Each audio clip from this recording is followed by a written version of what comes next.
Hello friends, आप सभी साथियों का अपने यूट्यूब चैनल सत्या एजुकेशन में स्वागत करता हूं।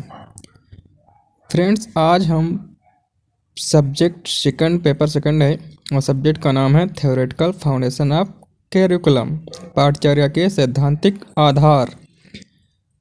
इस पेपर सेकंड में हम महत्वपूर्ण प्रश्नों के बारे में चर्चा करेंगे। कौन कौन से प्रश्न जो महत्वपूर्ण हैं आपके पेपर में आ सकते हैं उनको आपके सामने हम प्रस्तुत करेंगे, जो कि आप उन प्रश्नों को याद करके आप अपने पेपर में 80 प्लस नंबर ला सकते हैं। ये वीएड थर्ड सेमेस्टर के लिए है, जो कि एक महत्वपूर्ण वीडियो है। आइए गाइस, देर न करते हुए पढ़ते हैं अपने पृष्ठ पर। देखिए, पहला paper second subject theoretical foundation of curriculum. पहला क्वेश्चन है आपका, पाठचर्या से आप क्या समझते हैं? पाठ्यक्रम एवं पाठ्य पुस्तक में क्या अंतर है? इसमें आप क्या करेंगे आप लोग, इसमें पहले आप पाठचर्या से की अवधारणा देते हुए, इसका अर्थ बताते हुए, फिर आप पाठ्यक्रम और पाठ्य पुस्तक में अंतर बताते हुए क्वेश्चन का एंड करेंगे। इस पे क्वेश्चन नंबर सेकंड।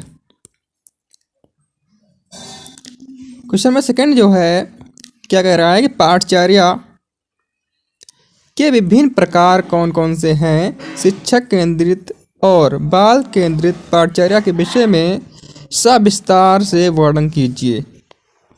आप यहाँ पर आपको लिखना पड़ेगा पाठचर्या के विभिन्न प्रकार कौन कौन से, उनके नाम देते हुए शिक्षक केंद्रित और बाल केंद्रित पाठचर्या के विषय में सविस्तार, मतलब शिक्षक केंद्र की परिभाषा देते हुए, अवधारणा बताते हुए, इसके लाभ और हानि बताते हुए उसका वर्णन करेंगे।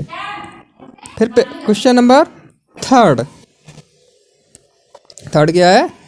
ये बता रहा है कि पाठचर्या के दार्शनिक आधार का सविस्तार से वर्णन किए।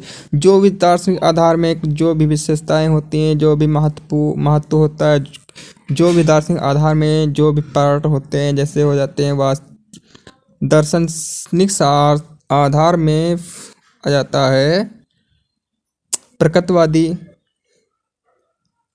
वास्तविक दर्शन जिसे कहते हैं एक होता है। इन सब के बारे में चर्चा करते हुए वर्णन करना इस पे।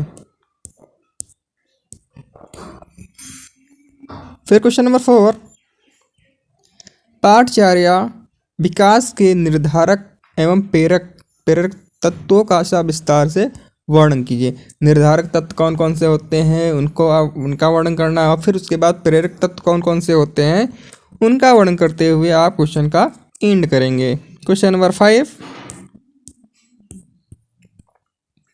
क्वेश्चन नंबर 5 है कि पाठचर्या निर्माण के सिद्धांतों का विस्तार से वर्णन कीजिए।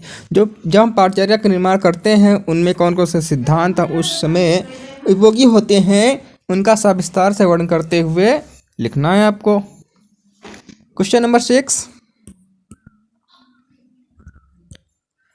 पाठचर्या प्रारूप निर्माण के विभिन्न चरण कौन कौन से होते हैं? पाठचर्या के विभिन्न सोपानों का वर्णन कीजिए। अब क्वेश्चन नंबर 6 में आपको लिखना है कि पाठचर्या प्रारूप निर्माण के विभिन्न चरण कौन कौन से हैं, उसमें नाम देना है। उसके बारे में 2-2 लाइन लिखनी है। फिर उसके बाद क्वेश्चन आगे बढ़ता है, पाठचर्या के विभिन्न सोपानों का वर्णन। जो भी पाठचर्या के विभिन्न सोपान होते हैं उनका वर्णन करना है। उसके बाद क्वेश्चन नंबर 7, मूल्यांकन की विभिन्न रणनीतियाँ कौन कौन सी हैं? किन्हीं 2 रणनीतियों का वर्णन कीजिए। जो मूल्यांकन की विभिन्न रणनीतियाँ होती हैं, कैसे मूल्यांकन किया जा सकता है, उन्हीं में से 2 रणनीतियों का वर्णन करना है नाम देते हुए सविस्तार से। क्वेश्चन नंबर 8 आगे बढ़ते हैं। क्वेश्चन नंबर 8 आ रहा है, रचनात्मक एवं योगात्मक मूल्यांकन से आप क्या समझते हैं? इनके गुण और दोषों को लिखना है। रचनात्मक और योगात्मक का मूल्यांकन से आप क्या समझते हैं? इसकी मीनिंग, अवधारणा और परिभाषा देते हुए फिर इनके गुण दोषों का वर्णन करना है। क्वेश्चन नंबर 8 होगा ये। क्वेश्चन नंबर 9,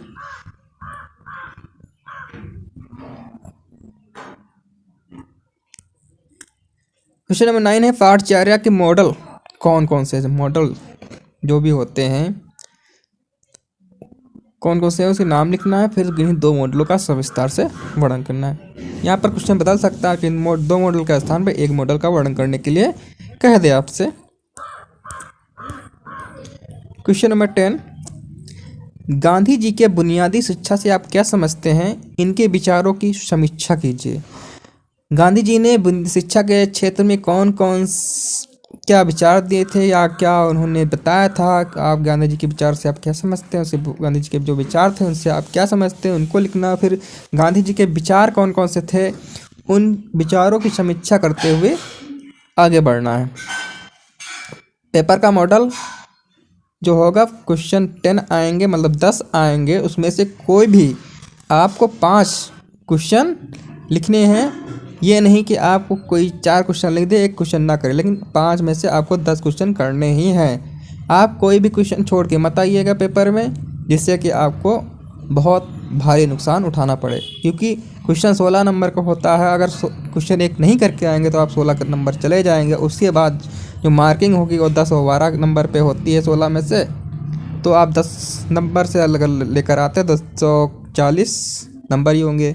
अगर 5 के 5 क्वेश्चन करके आते हैं, अगर 10 हर क्वेश्चन में 10 नंबर मिलते हैं, तब भी आपके 50 नंबर हो जाएंगे।